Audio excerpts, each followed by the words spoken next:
வணக்கம் நண்பர்களே, அனைவருக்குமே பார்த்தீங்கன்னா வணக்கம். மிக முக்கியமான ஒரு தகவல் ஒன்றை பார்க்க போகிறோம் நண்பர்களே.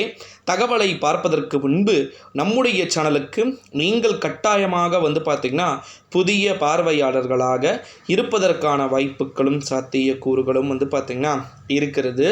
வாருங்கள், தற்போது வீடியோக்குள்ளே போயிடலாம். என்ன அறிவிப்பு அப்படின்னு பார்த்தீங்கன்னா, ஓபிஎஸ்க்கு திமுகவில் ஒரு மிக முக்கியமான போஸ்ட் அப்படின்றது பார்த்தீங்கன்னா கொடுக்கப்பட போவதா தகவல்கள் வெளியாகியிருக்கு.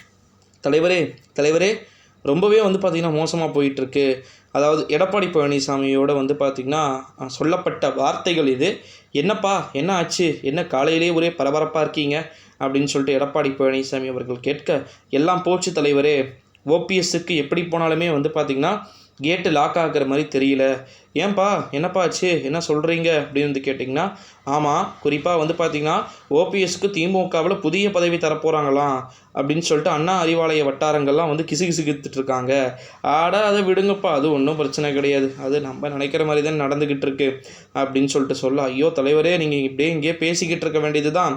அங்கே அவர் பார்த்தீங்கன்னா நேஷ்னல் லெவல் பாலிடிக்ஸில் இறங்கிட்டாரு அப்படின்னு சொல்லிட்டு ரொம்பவே பார்த்தீங்கன்னா பில்டப்புக்கள் ஓவராக பார்த்தீங்கன்னா கொடுக்கப்பட்டு கொண்டிருக்கக்கூடிய ஒரு சூழ்நிலையிலே திமுகவில் ஓபிஎஸ்க்கு புதிய பதவிகள் கொடுக்கப்பட வேண்டிய ஒரு சூழல்கள் ஏற்பட்டது அப்படின்னா நிச்சயமாக அவர் தானே தலைவரை வெற்றியை ஓரளவு நல்லாவே பெறுவார் அப்படின்னு சொல்லிட்டு இருக்கிறாங்க. மடையா மக்கு சாம்பிராணிகளா, அப்படியெல்லாம் ஒன்றும் கிடையாதுடா. ஓபிஎஸ்ஸும் நம்மளும் ஒன்று தான். ஏன் அப்படின்னா ஓபிஎஸ்க்கு சின்னம் இல்லாமையும் அவர் டம்மியாக தான் இருக்கிறாரு, நம்ம சின்னம் இருந்தும் டம்மியாக தான் இருக்கிறோம் அப்படின்னு சொல்லிட்டு சொல்லாமல் சொல்லி இருக்கிறதை பார்த்து கேட்டு ரொம்பவே பார்த்திங்கன்னா குதூகலத்தின் உச்சிக்கே பார்த்திங்கன்னா சென்றிருக்கிறார்களாம். அதுவும் உண்மைதானே நண்பர்களே. ஓகேங்களா. ஓபிஎஸ்க்கு திமுகவில் பார்த்திங்கன்னா புதிய பதவிகள் என்பது வழங்கப்படும். நீங்கள் அண்ணன் இங்கே வந்தீங்கன்னா உங்களுக்கு எல்லாமே பார்த்திங்கன்னா சிறப்பாக பண்ணித்தரப்படும் அப்படின்னு சொல்லிட்டு சொன்னாங்களா இல்லையா? ஆனால் சொல்லியும் என்ன ஆச்சு அப்படின்னா, ஓபிஎஸ் அதை பார்த்திங்கன்னா முதல்ல மறுத்தார். ஏன் மறுத்தார் அப்படின்றது இப்போ வரைக்கும் இன்றளவும் பார்த்திங்கன்னா தெரியாத ஒன்றாக இருந்து கொண்டு இருக்கக்கூடிய ஒரு சூழ்நிலையிலே நண்பர்களே, நிறைய விதமான மாற்றங்கள் அப்படின்றது நடந்து கொண்டு இருக்கிறது அப்படின்னு. ஓகேங்களா. இந்த ஒரு சூழ்நிலையில் தான் நிறைய விதமான விஷயங்கள் அப்படின்றது நடந்து கொண்டு இருக்கிறதை நம்மளால் பார்க்க முடிகிறது. இந்த ஒரு சூழ்நிலையில் தான் ஏகப்பட்ட விதமான மாற்றங்கள் அப்படின்றது நடந்து கொண்டிருப்பதை அனைவரும் அறிவர். ஓகேங்களா.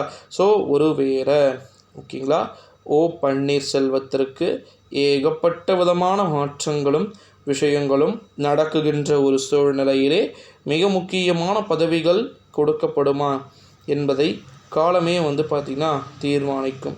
ஸோ வெயிட் பண்ணி பார்க்கலாம் நண்பர்களே.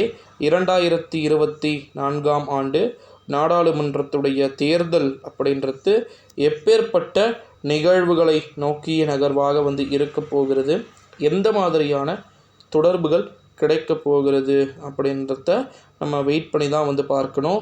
ஸோ ஓபிஎஸ்க்கு என்று தனி மிக முக்கியமான பொறுப்புகள் பதவிகள் கொடுக்கப்பட்டது என்றால் அதை காலமே தீர்மானிக்க வேண்டிய ஒரு சூழலாக இருக்கலாம். ஸோ வெயிட் பண்ணி பார்க்கலாம் நண்பர்களே.